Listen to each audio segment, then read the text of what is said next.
Dr. Ethan Kross, welcome back to the show. How you doing? I'm doing great, and the day has finally come. We're together. I wasn't sure this was going to happen.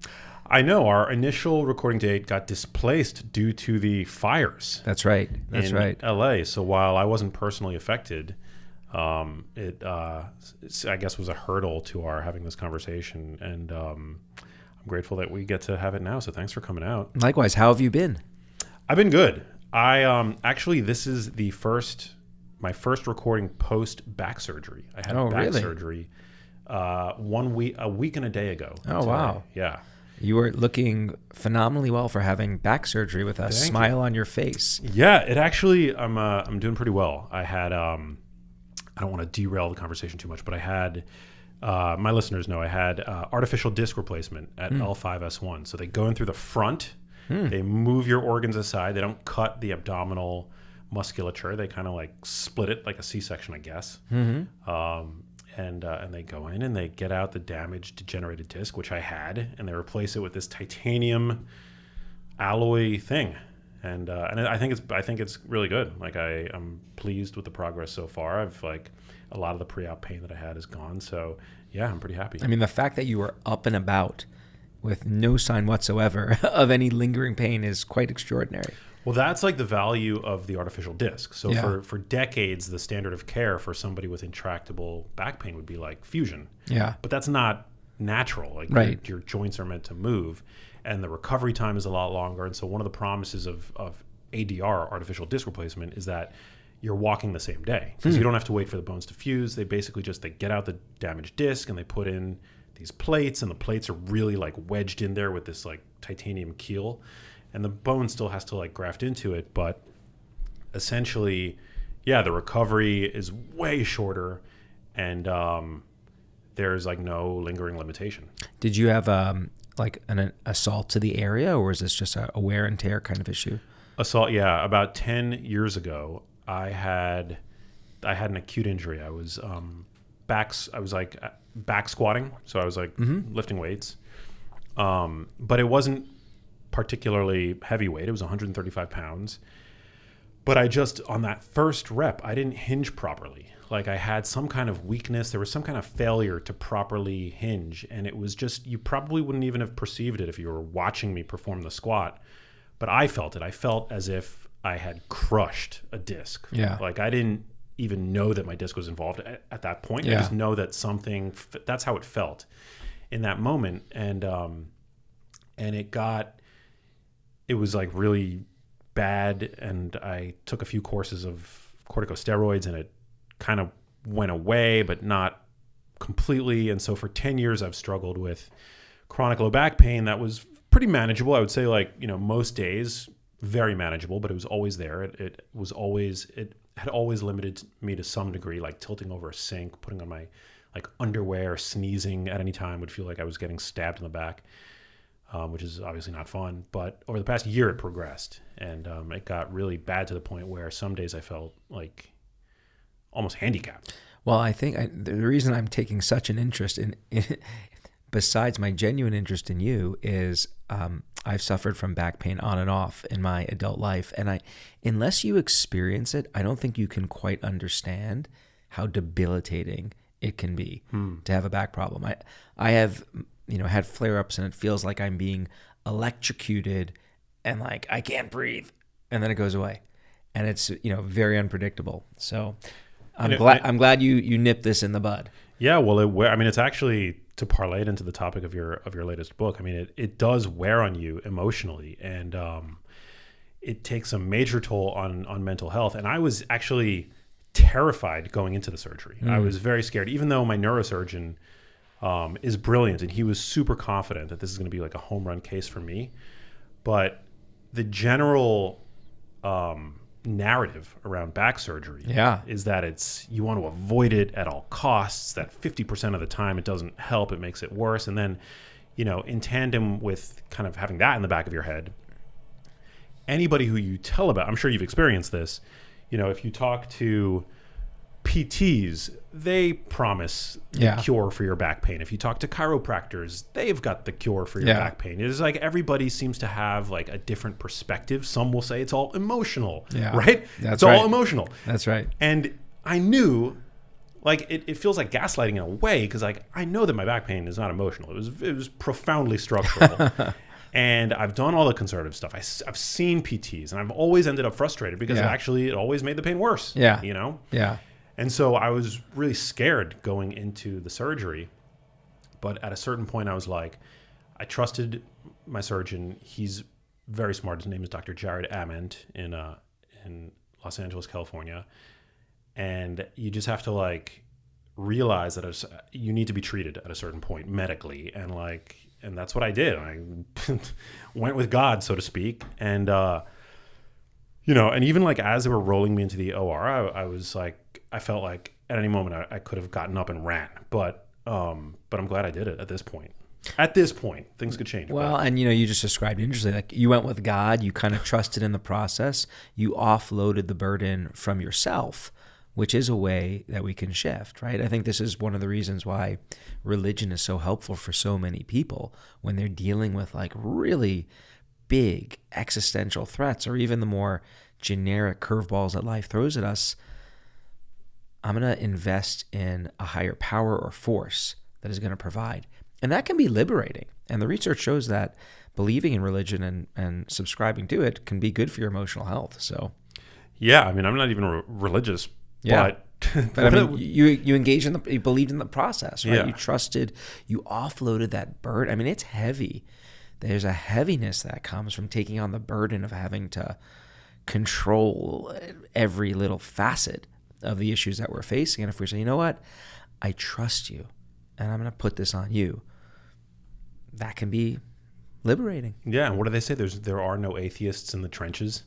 Well, they do say that indeed, right? Like, when the times are tough, we do need this capacity to find some meaning when none really exists.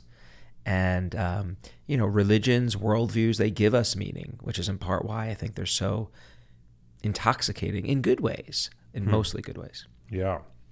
Well, I'm very glad that prior to undergoing the surgery, I hadn't let my emotions take control of me and swayed me from something that I think ultimately was the right decision and that ultimately helped me. It required faith and trust. But so many of us, I feel like, let their emotions, they allow their emotions to get the better of them. Yeah. So why do we have the tendency for that to be so? And what is the antidote? Well, the tendency emerges from the fact that emotions, in my view, are adaptive, and that's true across the board. Even the negative emotions are adaptive. So take the one experience you just described, pain. I hate pain. I don't know about you. Like, I'm a giant baby under most cases. Like, I don't like physical pain, and yet I recognize the value that it provides. Like, pain was a signal to you that said, hey, there's something wrong with my back. It needs to be fixed. If you didn't experience that pain signal, you would continue to have damaged your back in ways that would have probably been much worse than you experienced, right? So pain is useful. Anxiety, the most common punching bag right now of negative emotions. I value experiencing anxiety at times. Anxiety tells me there's something important that I need to prepare for, buckle down, get it right. What makes anxiety and all the other negative emotions not helpful is when we cease to derive useful information from them and still experience them. So the anxiety gets so big because we continue to elaborate beyond the point that we're getting any additional helpful information, or it lasts too long. And most people, I think, have an intuitive grasp of when a negative experience is not serving them well. Like, when is it interfering with you being able to live the life you want to live? When is it interfering with you being able to think and perform optimally or having great relationships? When it is, this is the really cool thing about the human brain. It evolved not only to offer us the capacity to experience all of these different negative and positive emotions, but we co-evolved tools to manage them. Now, the problem is, there are two problems. Number one, we don't get a user's guide for how to find those tools. You've encountered a lot of the tools that I talk about. Maybe some of them you haven't, but we stumble on these things. No one ever says, here they are, and here's how to use them, which I think you need to have if you want to be more strategic about using these tools in your life. And number two, in our quest to find tools, and to be clear, we've been on that mission for likely as long as we've been roaming the planet in our present form. We've stumbled and we have developed certain ideas, I call them myths, about how to manage our emotions that I think do more damage than good. So Shift was an attempt to really set the record straight. Welcome to your emotional life. Here's what it looks like. And if you want to manage your emotions so they don't manage you, here's the array of tools that you possess to do that. And there's no one-size-fits-all solution. You've got to figure out the tools that work best for you. Well, what are some of those tools? All right, well, let's run through them. We'll start with one of the simplest and I think most often overlooked set of tools, sensation.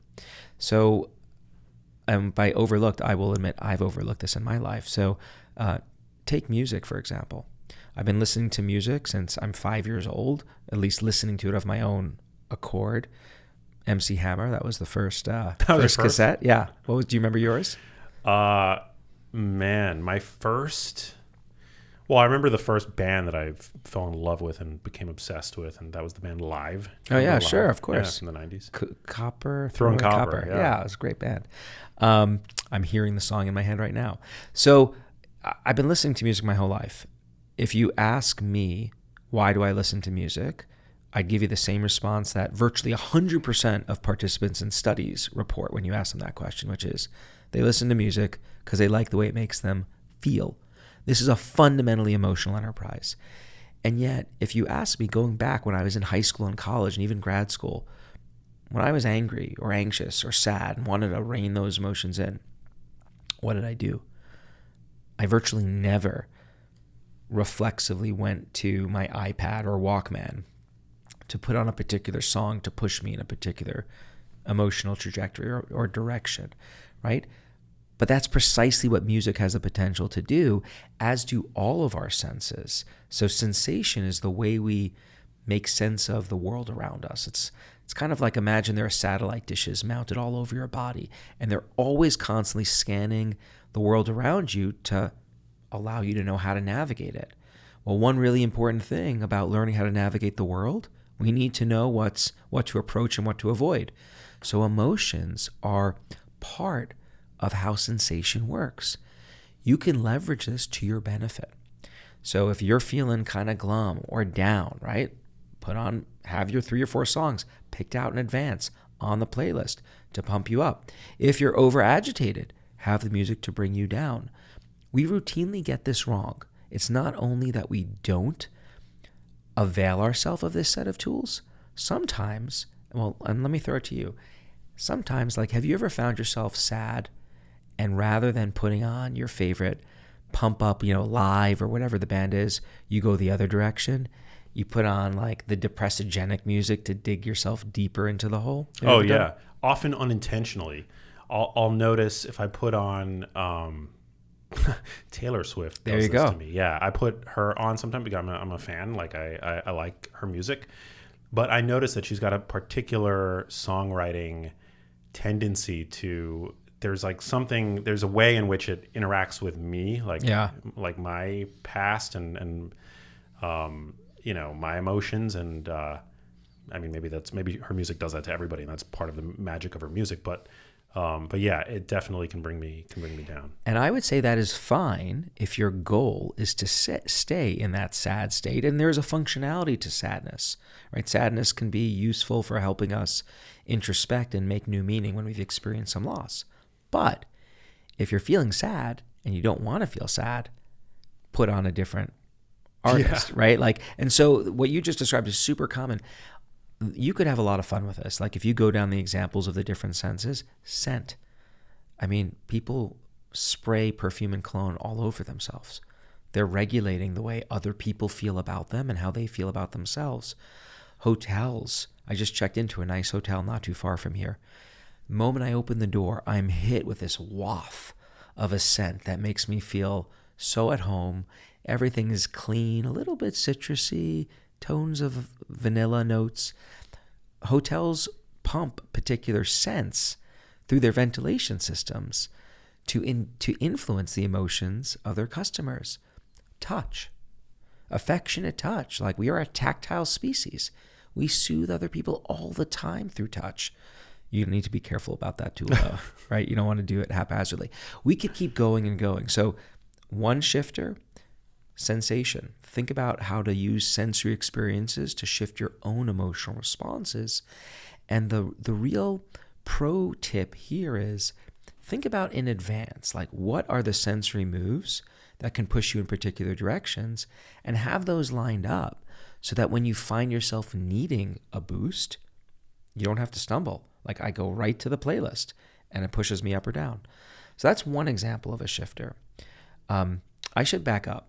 Some of these shifters that I talk about are things that you do on your own. Different ways of thinking, feeling, moving. It's all within you. And I call those internal shifters. There are external shifters around us as well. People, places, cultures. So we kind of can build up. But let me go to another internal shifter, because we're going to stick with the Taylor Swift musical artist to illustrate. I think I just outed myself as a Swiftie. But that's all good. It speaks to your authenticity. I'm pretty sure I mentioned MC Hammer. So I think that's a solid. I mean, for a first album, I think I own that album as well. I mean, who didn't? I mean, yeah. You can't touch this. It's classic. Classic. But ask me how I followed up that purchase. What I did next. What was next? Madonna's Immaculate Collection. I own that too. Yeah. Okay. On cassette, well, I'm at home. Those were the cassette days. This is true. Do you think we need to do a disclaimer on cassettes? Cassettes were the jam, and then they were supplanted by the CDs, right? Yeah. And probably 1993. Live was a CD for me. Yeah. Throwing that was copper. A CD for sure. All right. Let's talk about Taylor Swift. Let's talk about attention, approach, and avoidance. So we often hear in our culture that you shouldn't avoid things. You should approach them, deal with them head on. It's true. Chronic avoidance, not good. So that is to say, if your decision rule, whenever you experience some adversity, is just suppress it, deny it, look away, do things, anything you can to keep it at bay, that tends to not predict very good things. But we have gone from that observation to overgeneralizing about the harms of avoidance. You don't have to choose between approaching or avoiding, and that's it. You can actually go back and forth. And there's a lot of benefits that people derive from that. So cue up Taylor Swift. Last year, we had plans to go to see Taylor Swift. My wife and daughters had been planning this road trip for over a year. And they had been giving me alerts to when this road trip was going to occur for over a year. Seemingly every week, I would get a notification from each of them. Here's where we're going. Here's what we're doing. And they were looking forward to this. And I was, although I do like her music, not as much as them, but I'm into it. And a couple of weeks before the trip, I kid you not, I heard a little voice inside my head whisper, check your calendar. Check your calendar. And I check my calendar, and I'm like, I don't think I could say on this podcast what is streaming through my head when I check the calendar, because I booked a workshop on the day that we were supposed to leave for this trip. Oh, damn. And it was the kind of agreement that I could not extricate myself from without suffering serious professional consequences. And so, I initially did what I've been conditioned to do, which is, you got a problem, deal with it. So I immediately go into the bedroom. I could tell my wife, I fess up, I take total fault, and I could just see how upset and hurt she genuinely was, appropriately so. And in that instance, I made a decision, which was, I'm not gonna engage any further on this. I'm gonna deliberately avoid bringing up anything to do with Taylor Swift for a day. I dove into work. I distracted myself. I felt terrible. I did not approach my wife about this until the next day. So I avoided. Next day I come back. the temperature is dialed down. And we're able to have a productive conversation of this. We come up with plan B. We ended up having to rejigger our plans a little bit, and we ended up seeing her, and it was fine. So what I did there is I was flexible. I took some time away, and then I came back to the problem to check in and see what the status was. Sometimes you do that. You come back to the problem, you realize there is no problem. In the moment, this felt really big, but with some time away, with some distance, temperature dies down. Other times you come back to it and you see, well, with some distance, now I can see it from a different perspective. Other times, to be clear, you come back and it's still Mount Vesuvius. And if that happens, you've got other things you can do. But the point of emphasis here is you do not always have to approach in the moment. Flexibility is really a mantra of emotion regulation, what we're learning about it. You want to be flexible with how you deploy your attention, and also flexible with respect to which tools you bring to bear at any given moment in time. Very interesting. It also, I guess, dampens some of the reactivity that you might otherwise display. Totally. I mean, so what we know about emotions is that most of our emotions follow a particular time course. So you're going about life, something happens, emotion goes up. That was a very bad attempt to whistle, but you got it, right? You get triggered, and then as time goes on, the emotion begins to fade. Most of our emotional experiences follow that time course. Some are triggered more steeply than others. Some take longer to fade, but as time goes on, they all begin to fade. So when you're taking some time away from a negative experience, you're giving some time to do its work, which is to just allow the intensity to subside. And that's what you're really benefiting from by doing that bit of avoidance. How much time exactly? Because I'll just give you a personal anecdote. I get sometimes, as a person with a significant social media following, sometimes I get trolled in the comments, either on my page or somebody else's. And most of the time, I just see it and I don't respond. But sometimes I do get triggered to the point of having this gut level, desire to troll the troll. And sometimes I cave and I actually do it. Most of the time I regret doing it, but sometimes I remind myself, just give it 5 minutes and see if you feel the same degree of desire to, or the same degree of being triggered. Yeah. And oftentimes it goes away. Exactly. Or give it 5 hours. And, I think we've all had moments like that, whether it be with email or direct interaction or social media.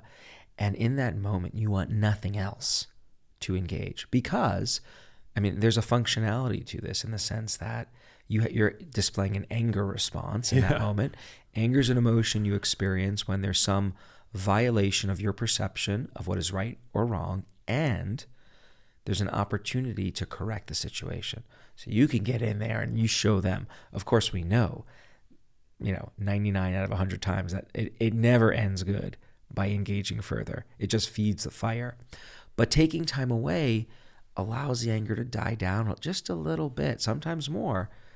That I would argue allows us to engage a little bit more constructively with the situation. I often feel sometimes it's fun getting in the, stepping into the ring occasionally, especially because some of these trolls they're literally just trolling to get a rise out of you. There's no real substance there. And oftentimes if you respond, even with the most, even with just a little bit of intelligence and whatever, it tends to diffuse the situation. But sometimes I literally have self-talk. I'm like, dude, what are you going to get from this? What is the point of doing this? If somebody leaves a negative review on the latest Tom Cruise movie, does Tom Cruise go into the comments? Yes. And exactly. Well, and I would argue that is adaptive, right? So the self-talk there, and actually it's interesting, you're actually talking to yourself like you are someone else. Yeah, I do that. That's a tool I talk about, distant self-talk. We're much better at giving advice to other people than we are ourselves. Use your name, use the word you to coach yourself through a problem. It's putting you into advice-giving mode. You would probably never advise me to engage with trolls, right? Right. Never. Yeah. And so being able to do that for yourself can be really helpful. Interesting. It's just become so easy to troll on social media. Like I Yeah. don't, I'm not a troll, but I feel Well, like the anonymity, bots the anonymity makes it much easier for people to, and this is true for us as well. For when we have an emotion, we often have this strong desire to share it with others, and all the constraints are removed on social media. The normal cues that would inhibit us, like right now, I'm getting all sorts of information from you. You're nodding, I could see your eyes, and all sorts of stuff. You don't have any of that on Twitter, so you could just go right for the jugular, so to speak. But there is one other point relevant here I talk about in Shift, which is how do you go from knowing to doing? So I'm fast forwarding like to the end of the book here, but I think it's an important point. I don't want to lose sight of it. There are all these different tools that are out there, and there's this conundrum that we learn about tools, and then when, the quote unquote feces hits the fan, I don't know what the rating level on this podcast is, but pretty high. It's all good. We got smart. Yeah, not rating. I'm saying like PG. You can feel free. So when the shit hits the fan, you forget to do it. And so there are frameworks, decades in the making, for helping people make emotion regulation automatic. And so here's how you do it. And we're gonna stick with the lyrical theme of this episode. It's a framework that has an acronym, and it's called WHOOP. WHOOP. Oh, like whoop, there it is. There it is. That was what I was waiting for. Yeah. Sorry. I get a kick out of it. So WOOP. Okay. Right. And so here's what it stands for. W, wish. What's your goal? Let's be clear. To not engage with the trolls. O, outcome. What is the outcome you hope to obtain by fulfilling this wish, by following through? Well, I'm not going to get sucked into a vortex of negativity, which sometimes just then escalates further and doesn't make me feel good.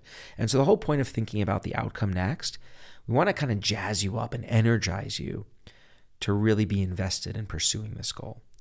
But now let's go to the second O, obstacle. Okay, what are the obstacles that might get in the way of you following through with this goal? Well, the moment I read the, negative thing, I literally begin to feel my artery begin to like pulse. This is for me. I can feel it, right? And I feel super hot, and I regress into this like Neanderthal mode where I just want to, I'm imagining. Yeah. So we've identified the obstacle. Now we come up with the final P, which is a plan, but it's actually a specific kind of plan. The technical name for this plan is an implementation intention. We'll just call it an if-then plan.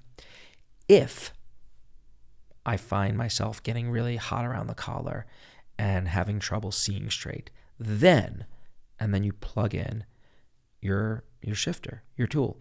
Then I will remind myself about the importance of distraction, or go for a walk around the corner, whatever it is, whatever unique to you.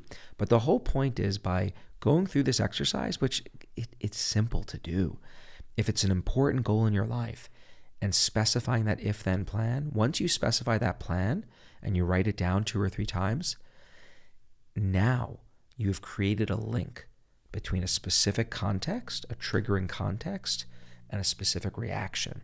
So you don't have to think about what to do when you're in that situation. You just do it. What I've just described emerges from 30 years of psychological research. It's a tool that's called mental contrasting with implementation intentions. WHOOP is a little bit simpler, but it's also, interestingly, precisely what the Navy SEALs do before every one of their operations. Before they go on an operation, they will effectively, what's our objective here? What do we hope to accomplish? All right, what are all the ways that this can go sideways? And for every way this goes sideways, let's specify, if this happens, then we'll do this. If this happens, then we do that. And they actually go through this exercise in a group, and they call on one another, Socratic style. All right, what are we going to do if this happens, if that? And so that is a technology, if you will, that we can all benefit from. And it's a way to just make our reactions, our effective regulation actions, more automatic. It seems like it'd be really useful in the context of worry also. Totally. And which is why I love this framework, right? Because you can use it to meet whatever your regulatory goals are. Worrying, outbursts, not energized enough, you name it. But yeah, worry, like the thing about worry that's so tricky is there's a seductive allure to worry. Like lots of people think that worry is doing something really good for them. So let's just keep on getting into it. I mean, I often come in contact with people that say, but this helps me out, right? Like it helps me to game out all the different possibilities. I remind them that you can game out an infinite number of terrifying possibilities for how your life might take course. And a little bit of what if can be useful, right? But after a certain point, and that point in my experience is reached very, very quickly, the worrying ceases to be useful and it starts to become harmful. And so if I find myself going down the rabbit hole of worry, rumination, and despair, then I'm going to, give myself advice like I would a friend. I'll use distant self-talk. Or then I'm going to call up my emotional advisor to help get some perspective on the problem. And again, you fill in the tools that work best for you. When one feels overtaken by negative thoughts, what are some helpful ways to pump the brakes, so to speak? Well, so first of all, I like to remind people that if you experience negative thoughts at times, and sometimes we all experience these automatically activated negative thoughts that we're ashamed of, we don't know where they're coming from. That's a completely normal experience. There's a universality to that experience. And so when I find myself having a negative thought bubble up into my awareness, I don't get down on myself for having that experience. And I like to share that with folks because I think it is easy to berate ourselves for even contemplating something dark. Like there are all sorts of reasons why we have these dark thoughts that pop up that we don't actually understand, but we know it's a universal feature of the human condition.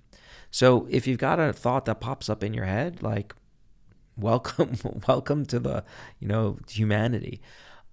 But once that happens, once that thought and the feelings that accompany it are triggered, then you are entering into the playground of shifting or emotion regulation. Then you can make choices about what to do. And there are no one-size-fits-all solutions. So senses, that's one example. You can try to give yourself a sensory experience to push your emotions in another direction. Attention, you could try to really engage in something meaningful. We don't want to engage in harmful avoidant practices like dangerous behaviors or, harmful drug use and so forth, but dive into work, or if there's a really engaging movie or whatever, that can serve a function to neutralize those thoughts. You could shift your perspective, right? Let's try to zoom out, look at the big picture of whatever is bugging us. And there are lots of ways you could do that too. In fact, zooming out is one of my go-tos. I do this thing called mental time travel. I'll either think about how I'm going to feel about something that's bugging me in the future. How am I going to feel about this next week, next month, next year? That sounds so unbelievably trivial, but I think of it as like a psychological jujitsu move. And it is a powerful one. It's like a pin your opponent move. And here's why it's so powerful. It goes back to this idea of our emotions being triggered, and then as time goes on, their intensity wanes. You personally, as well as all of our listeners, have experienced that probably millions of times throughout your life. You've been perturbed in all sorts of ways, triggered, and then it's come down. When we are struggling, we lose sight of that. We zoom in on the thought, on the awfulness. And so when you jump into this mental time travel machine and ask yourself, how am I going to feel about this tomorrow morning, next week, next year, it automatically activates this knowledge based on millions of experiences. Shit, it's going to fade. I cannot tell you how powerful that experience can be. It certainly is for me. Sometimes I will look at the calendar and I'll be like, how am I possibly going to get through this week? And I think about Friday at 5 p.m. What do I know? I know with 100% certainty, like how many people can say 100% certainty about something? I know with 100% certainty, Friday at 5 p.m. is going to come. And with it, this week will be over. It's the same phenomenon. So remembering to do that in the heat of the moment gives you a major advantage. Now you can also do it in reverse. Get into your mental time travel machine, go back in time. In my book, I tell this story about my grandparents who narrowly escaped being slaughtered during the Holocaust. And they did. I will get into my mental time travel machine when I'm struggling with something. I program 1943. I spend some time with them in the frozen Polish woods. That's all I need, just a little bit of time. And it powerfully puts what I'm going through in perspective. Ethan, you're pissed off at the trolls? Really? All right, well, imagine your whole family was just murdered and you're homeless with nothing. Like, this is a way of mushrooming out. And that also helps give us a healthy perspective on what we're dealing with that can turn the volume down. And you don't need Holocaust surviving relatives to do that. We all have our own experiences, familial, cultural, that we can visit in the past to serve that perspective broadening function. So those are just a few examples of things you could do. Yeah, I get it. I mean, coming off of the LA fires, I mean, that was a powerful perspective shift for anybody. Yeah. Particularly anybody living in Los Angeles, just the line between utter and complete devastation and you're okay. I mean, that's like, it was all left to nature. That's right. To chance, ultimately. Out of your control. And I mean, just thinking about that relative to the curveballs that we deal with on an everyday basis, like clinging to that actually can provide us with some asset, some tool to anchor on to help us manage our emotions. So, but I just want to pause for a second. Like, I've thrown out maybe, 6 or 7 different tools. Some of these may be familiar to listeners and you. Some of them maybe not. The real value, I think, here is putting these tools in front of people so that they don't stumble on their usage, but they can be super strategic and deliberate in how they activate these tools when they need them. So when people ask me, do you ever struggle with your emotions? Do you ever get triggered? Yeah, of course I do. I'm human. But what I'm pretty good at is I have specific plans. Like, the moment I find myself getting anxious or angry or sad, I have different combinations of tools that I reflexively turn to. There's no stumbling. There's no Googling. Like, what do I do? What's the one? I implement these tools. 60% of the time, they do what I need them to do. If that criteria is not met, I'll layer on a few more tools. I'll go deeper into my toolbox. And that helps me lead a fairly well-adjusted emotional life. And I think that's the opportunity here for folks. No, it's incredibly empowering, because it's like, to reference something you said earlier, the tendency is to begin berating ourselves. Like, why do I feel this way? What did I do to deserve this? Yeah. Where have I failed in life to lead me to this point? That's right. of depression, desperation? You're bringing me down already. But it's but I love the idea that you can actually, sometimes those feelings are elicited by just your immediate environment. And so it's like, sometimes just take a look around. Like, maybe you're just in a room that's not lit very well, or maybe the chair that you're sitting on is that's uncomfortable, or maybe you put on like Taylor Swift when you should have put on, U2. That's right. And the space is actually, that's another resource that we can leverage to push our emotions around. Really, that's one of these outside in or external shifters. And you could do this in a few ways. You could design your space, like a kind of micro intervention. So you've got a plant behind you. Doesn't matter if it's real fake or not. Doesn't matter. But it still serves the job. It serves a function. There's great lighting here. I'm not seeing pictures of loved ones. That might make a difference. You think? We do have, I do think, and here's why. We've done the research where we get people to think about problematic experiences that they're struggling with. And then we show them a picture of either one of their loved ones, or this is called a yoked design. I'll geek out with you for a second. So we take the loved ones of another subject so that there's this matching, right? Like, where we expect looking at one of your loved ones or someone you're attached to, that should activate these thoughts and feelings you have about that person, which should provide you with a sense of comfort and support that helps you manage your emotions. Whereas looking at someone else's loved one should not do that. And that's exactly what we find. So if you get people to think about something problematic and then you have them look at a picture of a loved one, even if you just micro present it to them, like super duper fast, it helps speed up the rate at which they recover emotionally from thinking about that painful experience. And it also leads to less perseveration about the experience over time. So after I do this research, like before this, my offices, no pictures. I drop several hundreds of dollars on picture frames, and my wife is like, what the hell is going on here? But that's another example of how you can begin to design your spaces. So when it comes to designing your spaces, there's two things to keep in mind. What can you put in the space to elicit reactions that you want to have? Pictures of loved ones, plants, creating order, keeping things nice and tidy. All ways of pushing you in the, I would argue, positive direction. But then you can also think about what can you remove from the space that might be triggering you in a direction you don't want to go in, which is where I tell the story in the book about pizza doggy bags. And so my Achilles heel from a self-control point of view and a nutritional point of view is pizza, because it is my great love affair I have with that food. I'm from New York. I grew up with it. I bleeping love pizza. And you're not alone. And although I am pretty well regulated from a food point of view, if I see the pizza, like it doesn't matter the temperature, the timing, I'm gonna eat it. Do you have a favorite? I mean, as a pizza connoisseur, favorite pizza spot in New York? I do indeed.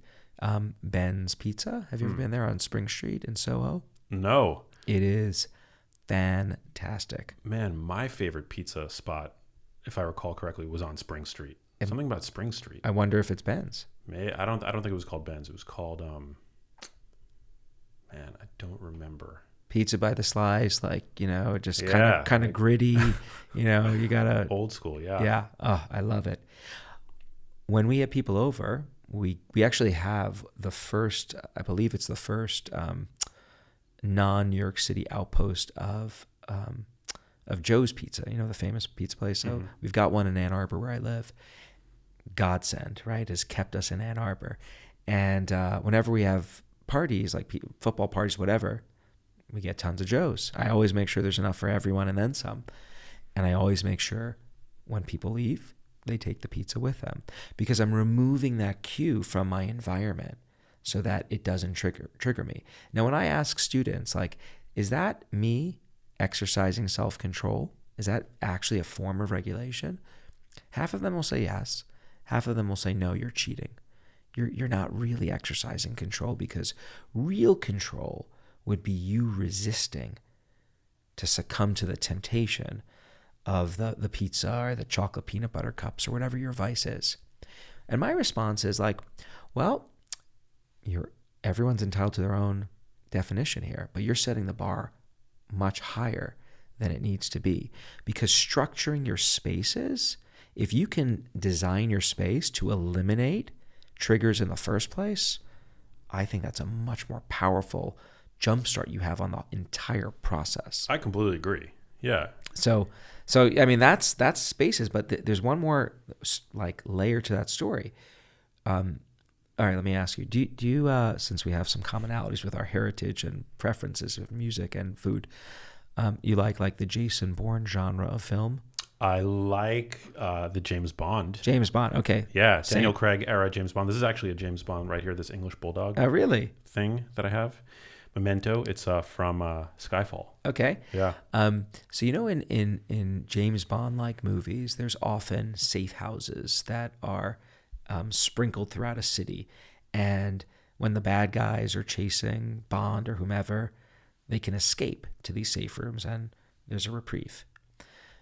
The same is true for us in our emotional lives, and so we often talk about attaching to other people, but we also attach to certain places.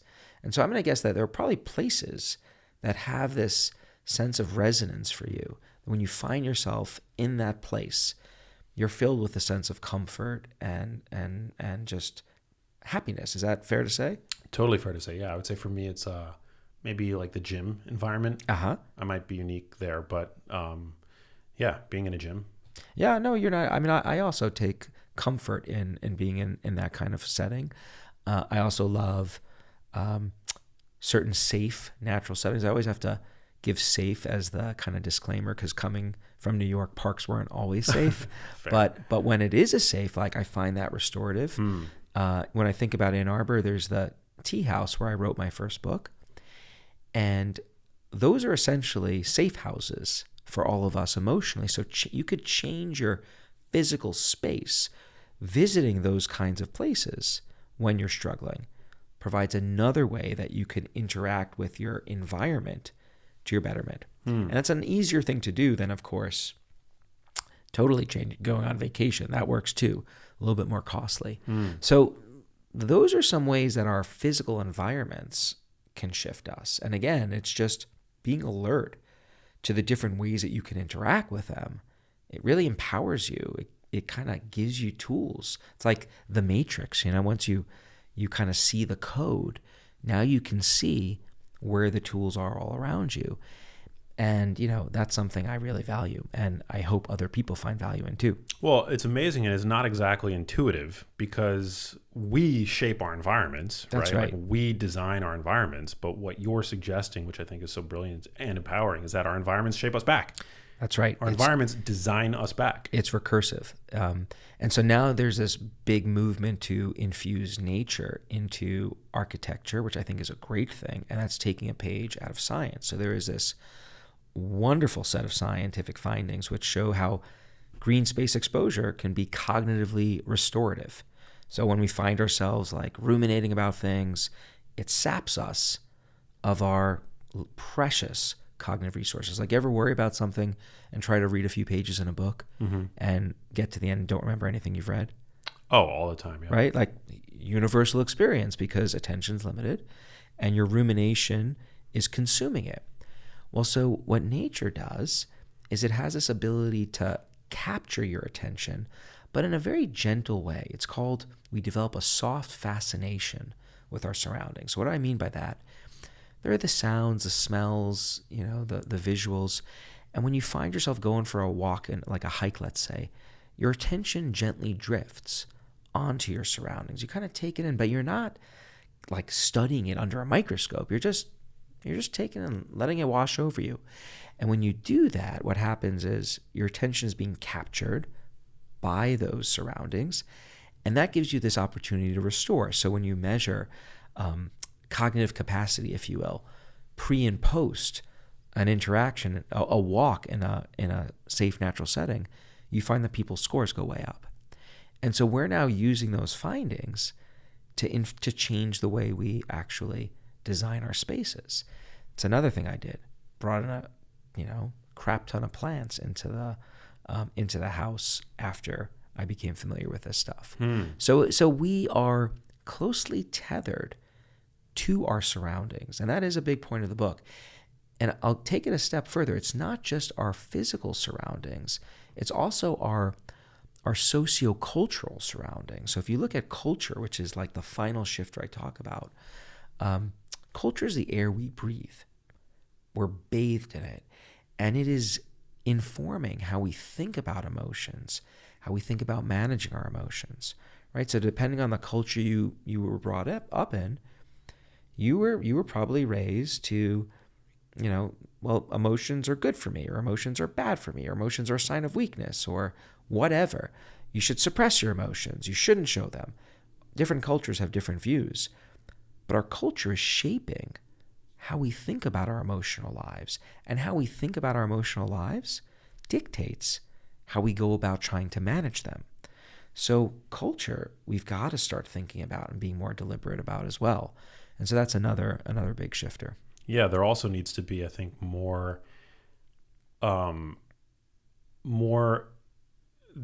culture needs more evidence before taking on, I would say, experimental ways in which it attempts to influence Yes. public emotions. For example, what comes to mind are trigger warnings. Yes. And there was data recently that was published that I believe, if I recall correctly, found that trigger warnings don't actually work. Yeah. And yet they've been adopted Yeah. almost universally by academic institutions and the like. Yeah. There's a former grad student of mine who has done some of that work, also pointing out limitations of trigger warnings.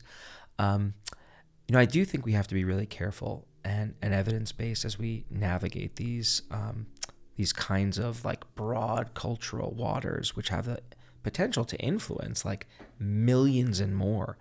Another like example of that I talk about is venting. Like we often hear that don't keep it bottled up inside, like let it out, right? Vent your emotions. Lots of research on this. What we've learned, venting is useful for strengthening relational bonds between people. It's good to know you've got my back. You're going to listen to me. You're going to like validate what I'm going through, normalize it. But if all I do is vent with you about a problem, I leave the conversation, feel good about our relationship, problem's still there. In fact, you've just kind of revved me up, almost like a pre-game, like a coach and the players, like, and then what do I do now? So better approach for dealing with emotions interpersonally and how other people can shift us. Find someone to talk to who will first allow you to share. It is important to get it out. They need to learn about it. All that other stuff I mentioned, empathy, validation, that's good. But then start working together to help me broaden my perspective. You are in a unique position to help me do it because the problem isn't happening to you. So you can kind of work with me to find a solution to get me back on my horse, so to speak. That's very different from just giving a message that says, hey, everyone should just vent your emotions, express it, and so forth and so on. Well, does this relate to like therapy? Because I'm sure there are some therapists that take a more passive approach where you're just basically paying somebody to vent. Yeah. And then others that are taking more active. Well, most of the empirically supported therapies that I'm aware of do both of these things. So this is like a kind of very generic framework for how to relate to other people in terms of you want to empathize, establish rapport, connect, but also like try to cognitively work through the problem and address it. There are other kinds that are just more about unloading. And some of those interventions have not been empirically supported. So post 9/11, there was a lot of discussion, for example, about you got to get everyone to just unload and debrief and like just get it out. And there's been a lot of critique about that form of intervention, that forcing people to just vent their emotions actually can do sometimes more harm than good. Interesting. Are there any surprising ways in which our external environment, like our homes, for example, might be tweaked to elicit more positive emotions? And, this isn't directly related, but maybe tangentially it is. There's data that suggests that the color or size of the plate on which we are eating, from which we're eating on, can influence things like appetite and even the taste sensation of the food, elicited by the food that we're eating. Yeah. I don't know of that data, which isn't to say that it doesn't exist. It's just not on my radar. But absolutely, like order, like first of all, so let's talk about the low-hanging fruit, if you will, of your spaces. Order. If you are feeling like there's a reason why so many people clean when they're stressed out. When you are stressed out about things, big emotions taking over, you don't feel like you have control, creating order around you, tidying up. This leads to what we call compensatory control. You're compensating for the lack of order you feel inside when your emotions are at the driver's seat by exerting order and control around you. So if you're stressed out, that's one thing you can do. We talked about the pictures, right? Like layering in photographs of folks. There was research on plants. It's not just, plants are good. Pictures of, some studies have shown just exposing people to pictures of plants can be helpful as well. Interesting. Wild, right? There's work on folks folks who have certain vulnerabilities to light, like seasonal affective disorder. Now we're in a more clinical territory, but people will begin to feel sadder when the gray winter, it's something that you are no longer accustomed to where you presently live. Yeah, but I was very familiar with it when growing up in New York City. In New York City, it's common, Midwest. There is work on lighting and how lights, certain kinds of wavelength lighting, can actually be useful for helping people deal with that kind of experience. Certainly scents, hotels are benefiting from this all the time. There are companies that specialize in creating scents for your home. Pipe it into the ventilation. You got to be careful. I was going to say, you might want to look at the ingredient list first. There's a lot of garbage. Make sure it's organic. But those are all different ways that you can go about trying to design your space. I love that. One phenomenon worth discussing, I think, is probably social media. We touched on it earlier, but social media algorithms thrive on emotional reactions. Yes. Right? So how do we avoid being manipulated by those? So with social media, I think the goal that I have and what I often talk to people about is to try to identify how to use social media strategically. Like, try to curate your own experience there to the extent that you can. I, for example, use social media as a positive emotion regulation tool. One of the ways that I unwind before going to bed is I watch these ridiculously funny reels, like, juvenile. I send them to my buddies.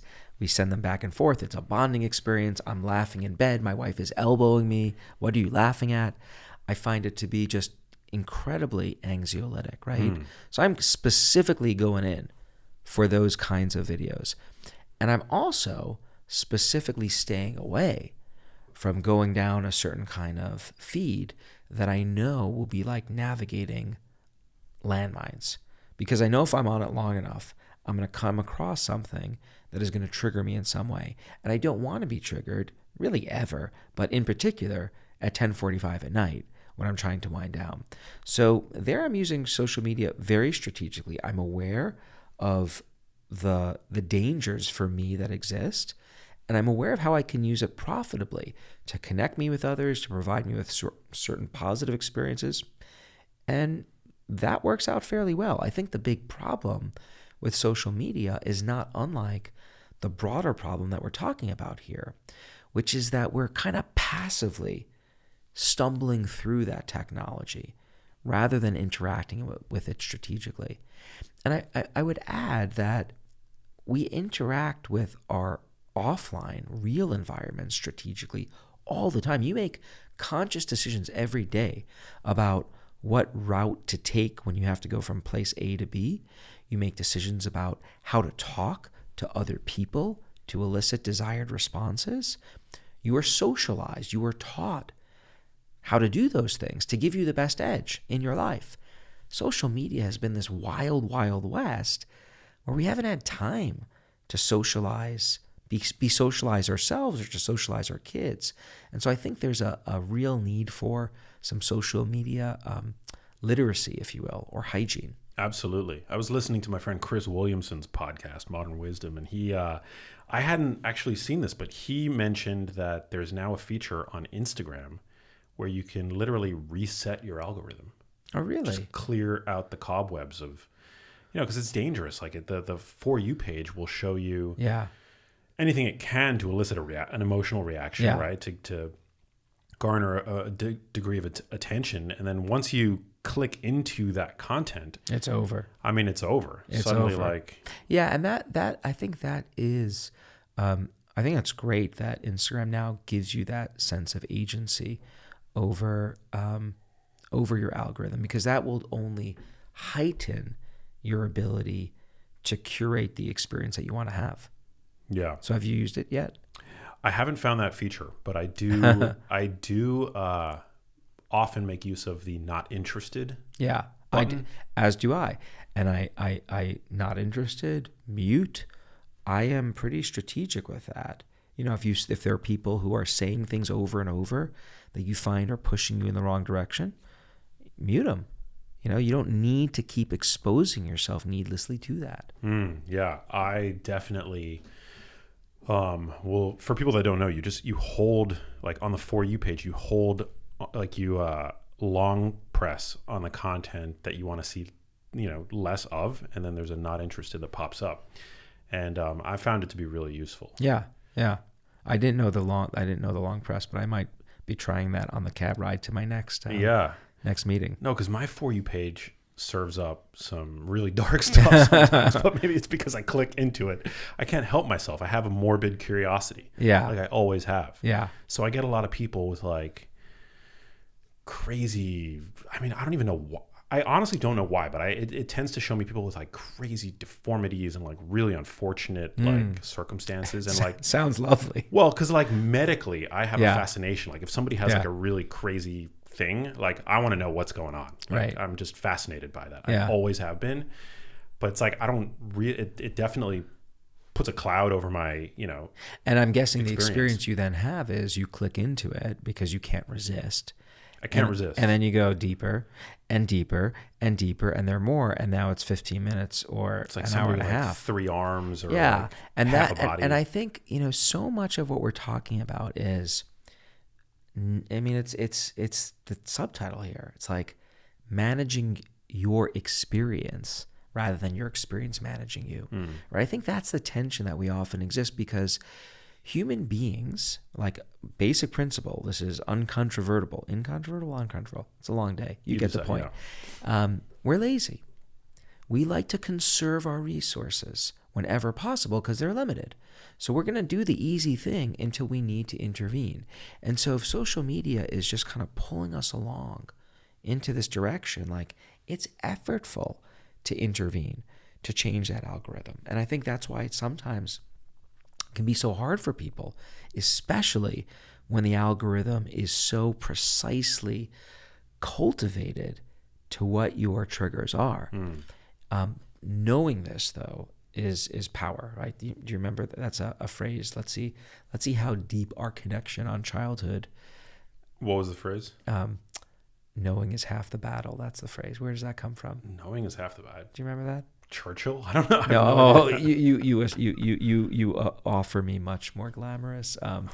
It was either He-Man or G.I. Joe. I'm pretty sure it was. I think it was He-Man. I never would have guessed that. At the very end. I'm impressed. Knowing is half the battle. Wow. These were some smart people writing the copy for those shows. Seriously? Yeah, we'll have to have it fact checked before we leave. That is a deep cut. I was already impressed with you, but there you go. Today, especially today. Okay, so social media, that was very, very helpful. Many people today are emotionally drained by politics. Yeah. Or social conflicts. What's a science-backed way to avoid emotional burnout with regards to the socio-political environment today? Yeah. Well, I'll again reiterate my party line, which is there are no one-size-fits-all solutions. So you need to, like the invitation I offer to everyone is familiarize yourself with the tools and then start some self-experimenting. Try out one or two. If they serve you well, keep doing it. If not, try something else. If one or two work, layer on a few others. It's not unlike physical fitness in my mind. Physical fitness, like step one, we need to learn how all the different machines work and what the different exercises are. And like I've been working out my whole life, I sense you have too. I'm guessing we do different things to achieve our goals, right? We've cobbled together different routines, and they may even vary depending on the goals that we have. That is the invitation to become emotionally fit. Now, having given you that disclaimer, I can share with you what I do sometimes to manage any distress that I might experience when I encounter what I describe as turbulence, whether it be local or global. I zoom out. My ability to recognize that, life is filled with these vicissitudes, these ups and downs. It's been that way forever. And so zooming out to like just recognize that that's going to continue to happen, that gives me some sense of comfort. I was in Spain a couple of weeks ago or a month ago, and we did this tour, and I learned about like the Spanish Inquisition, like dark time in history. Like that puts my experience currently in perspective. I also dose my consumption of news. So I practice some strategic avoidance here, and I cannot emphasize enough how powerful this is for me. So I will not check CNN and the New York Times and whatever other periodicals I read throughout the day. I'll maybe scan the headlines, come back that evening or next day, sometimes longer. We've done research, when we did research on COVID anxiety, what we found was it was either one of or the top predictor of daily anxiety. It was media consumption, news consumption. And this is interesting, right? Like, this is an attempt that we have. We want to stay informed. But what utility is derived from continuing to engage with this aggravating or anxiety provoking or whatever the emotional response is news? So I'm very mindful of that. I dose it. I recognize that I want to be aware of what's happening in the world so I can take action if I need to, whatever that might mean. But I don't need to spend all of my time doing that. So those are two things. And I also am selective with who I talk to about some of these issues. Smart. Because some people want to just co-ruminate about it. And no, thank you. I don't want to do that. And so I might steer the conversation in a different direction or not engage that person in conversation at all. And that's allowed me to be fairly well adjusted. It's so smart. I mean, anybody who's ever worked in media knows that the media runs by the if it bleeds, it leads mandate, which is put the most fear-inducing, anxiety-inducing content up first. Yeah. Always be teasing the next segment. Yeah. That's why, today I get all my news from X. Yeah. Like, I just scroll over to the trending page and see what's there. Yeah, because it's I think one of the many reasons for X being now one of my go-to platforms for news and information is that the trending page is AI generated. It gives you an overview, an AI generated 30,000 foot view of whatever the trending story is, and they tend to be very balanced about it. And is it the trend on X or on the internet more generally? It's whatever's trending on X, which is it's become a major news platform. Right. And X doesn't have to abide by the if it bleeds, it leads thing, which has been the mandate for mainstream legacy media since legacy media was born. Yeah, I think what the challenge is to identify what are the outlets that are getting you the information that you ideally value and benefit from. And I also I personally value from getting information from lots of different angles because I always want to know. I know that bias exists all around us. Like human beings, we're biased machines. And so I want to see the left, I want to see the right, I want to see the center. And I want to kind of draw some conclusions on my own.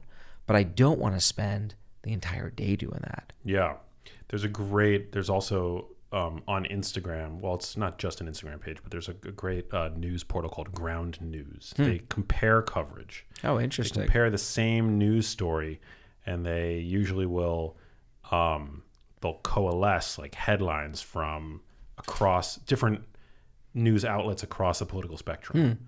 So it's pretty cool. What was that called? Ground News. It's a pretty cool resource. Okay. Yeah, it's at Ground News on Instagram, and I guess the website is probably groundnews.com or whatever. Well, Dr. Kross, I'm super excited for Shift. Who'd you write it for? Who out there stands to benefit the most from picking up your book? Or is it something that everybody ought to read? I'm going to commit the cardinal sin and tell you what a publisher says never to do, which is say that your book is for everyone. But I really, Max, I believe this is a timeless problem that affects us all, our emotions, and when they get the best of us. So it is a book that I genuinely think is for everyone. And I hope a fraction of everyone picks it up because I think they'll benefit from it. Well, I thought your first book, Chatter, was super beneficial, helpful, illuminating and empowering, and Shift.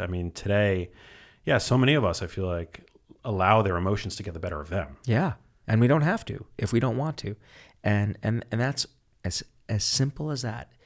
If you want to, when you want to, you can shift. And it just starts with knowing about what these science-based tools are. And, a lot of complexity has gone into the scientific work behind them. But what I love about the tools, they're simple. Like the take homes are simple. And so I invite folks to check it out. I love it. Well, thanks for coming out. Yeah, just remind my listeners where they can find you on social media, where they can pick up the book. And then I've got one last question for you. Sure. It's www.ethankross with a K, KROSS.com. You can get all the information you want about Shift over there. You can find it wherever books are sold. And you can check me out on Instagram and LinkedIn and X. Love it. Do you share your music? What you're listening to? Someone else asked me to do this recently, so I think I'm going to have to come up with a few shifting playlists and put them on Spotify. That's not a bad idea. Yeah, I think I'm going to do it, but I'm going to have to have some kind of waiver where people agree not to judge me when they see what's on those playlists. I've wanted to share more of what I'm currently listening to on social media. And then part of me is like, who cares? But then there's another part of me that's like, well, probably a lot of people. I think people would find it quite interesting, actually. Yeah. And I pride myself on my musical taste. Like I've got very varied musical taste. Like I like Taylor Swift. Yeah. I also like movie scores, and I like French jazz, and eclectic. Eclectic. Yeah. Well, at a minimum, we should exchange our playlist, because I think I'd give you a run for the money on the eclecticism dimension. I don't doubt that. We'll do that. Last question that gets asked everybody on the show: what does living a genius life mean to you? Living a genius life is having humility. It is recognizing the limits of my own knowledge and constantly seeking to improve in those dimensions. I love that. Amen. Couldn't agree more. Well, thanks for coming out. This was super fun. Yeah, super fun. Thanks for having me. Of course, we could do it. Hey, if you like that video, you need to check out this one here, and I'll see you there.